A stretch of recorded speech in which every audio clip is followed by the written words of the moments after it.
La mise en liberté résulte de l'application de la règle de droit et uniquement de ça. C'est ce qu'a dit le garde des Sceaux il y a quelques heures pour répondre aux questions.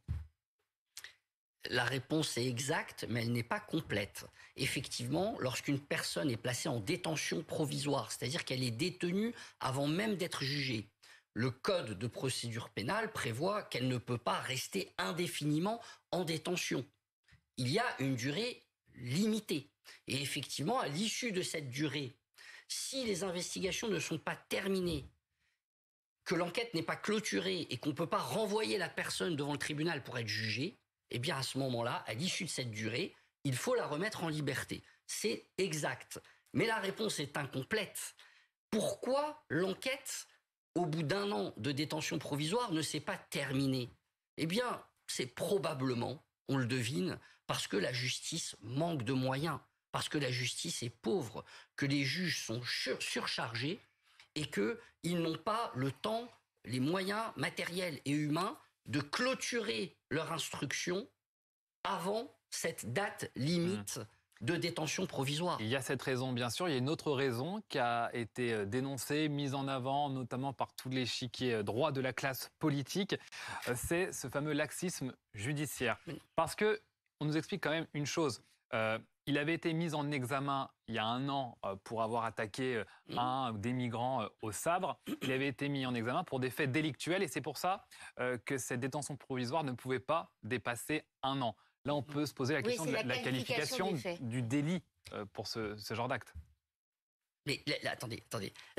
La loi fixe une durée limite. Non, mais la qualification de délit pour avoir attaqué au sabre des migrants. Attendez, les juges sont la bouche de la loi. Ils appliquent le droit. Ce sont des êtres humains. Non, mais ils vont pas, par fantaisie, surqualifier des faits pour augmenter la durée de la détention provisoire. Ça serait une malhonnêteté judiciaire. Ça n'est pas possible. Je pense que là, on atteint la limite de nos débats. C'est que vous et moi, nous n'avons pas accès à ce dossier pour lequel il était placé en détention provisoire. Mais ce que je veux dire, et ce qui nous intéresse finalement pour l'affaire qui nous occupe aujourd'hui, effectivement, l'enquête pour le moment est ouverte sur assassinat avec un mobile raciste, ce qui fait encourir la réclusion criminelle à perpétuité. Mais on le voit, la communauté kurde dit ça pourrait être en réalité une motivation politique et terroriste. Et effectivement, je pense qu'il faut écouter cela et que le juge d'instruction devra mener des investigations pour déterminer si, par exemple, cet individu, durant sa détention provisoire, a pu se radicaliser, avec qui il a été en contact, avec qui il a partagé sa cellule. On sait que beaucoup de délinquants de droit commun entrent en détention et ressortent terroristes parce qu'ils se sont radicalisés. Une logique incompatible pour l'heure avec une mesure coercitive, une garde à vue. Est-ce que ça peut signifier qu'on s'oriente potentiellement vers une irresponsabilité pénale, par exemple? Il est vraiment trop tôt pour le dire. Dans le cadre de la garde à vue, quand elle reprendra, il y aura une expertise par un expert psychiatre et dans le cours de l'instruction, il y aura d'autres expertises par des experts psychiatres, peut-être même par des collèges d'experts, parce que ces cas peuvent être très complexes. Mais si jamais les experts concluaient à l'abolition du discernement, c'est-à-dire à l'irresponsabilité pénale de l'auteur.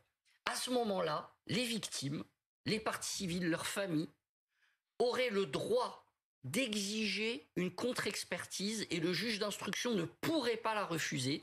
C'est le code de procédure pénale qui le prévoit. Si un expert psychiatre dit qu'il y a abolition du discernement, irresponsabilité pénale, à ce moment-là, les parties civiles, automatiquement, ont le droit à une contre-expertise. J'ai quand même envie de dire que c'est à la marge, finalement, de cette attaque qui a eu lieu, si on revient au cœur de cette enquête, où il y a cet homme, son profil qui intéresse, qui interroge forcément, 69 ans, connu pour des précédents d'attaques racistes, qui pour l'instant n'avaient jamais visé les Kurdes, il faut aussi le rappeler.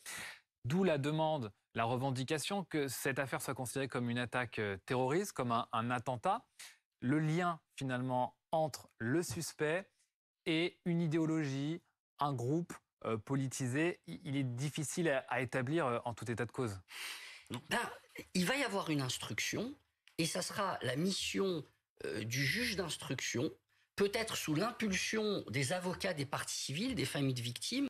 Ça sera le rôle du juge d'instruction d'aller explorer cette piste potentiellement terroriste, politique. Mais je tiens à le dire, ce qui est insupportable pour des victimes, en général, dans toutes les affaires, et ça fait 20 ans que je défends des victimes, et je peux vous dire que ce qui les met en colère, ce qui est insupportable pour elles, c'est lorsque, d'emblée, dès le début de l'affaire, l'autorité judiciaire ou l'autorité politique essaye de minimiser l'affaire en pensant apaiser les choses. Alors qu'au contraire, quand on cherche à minimiser l'affaire, quand les autorités cherchent à minimiser l'affaire, ça n'apaise pas les choses. Mais ça déclenche la colère des victimes. Très simple. Il y a une question très simple. Avec les éléments qu'on a à ce stade de l'enquête, quand l'auteur des tirs dit au moment de son interpellation au policier « Combien est-ce que j'ai tué de personnes ?» et « J'ai voulu m'attaquer à des Kurdes ». Est-ce que ça, on ne peut pas estimer que ça caractérise une volonté de s'en prendre à une communauté et donc ça ressemble quand même à un acte terroriste ou pas? Effectivement, c'est ça qui pose problème, je pense, en partie à la communauté kurde, c'est que dès le départ, les autorités disent c'est un crime raciste, point.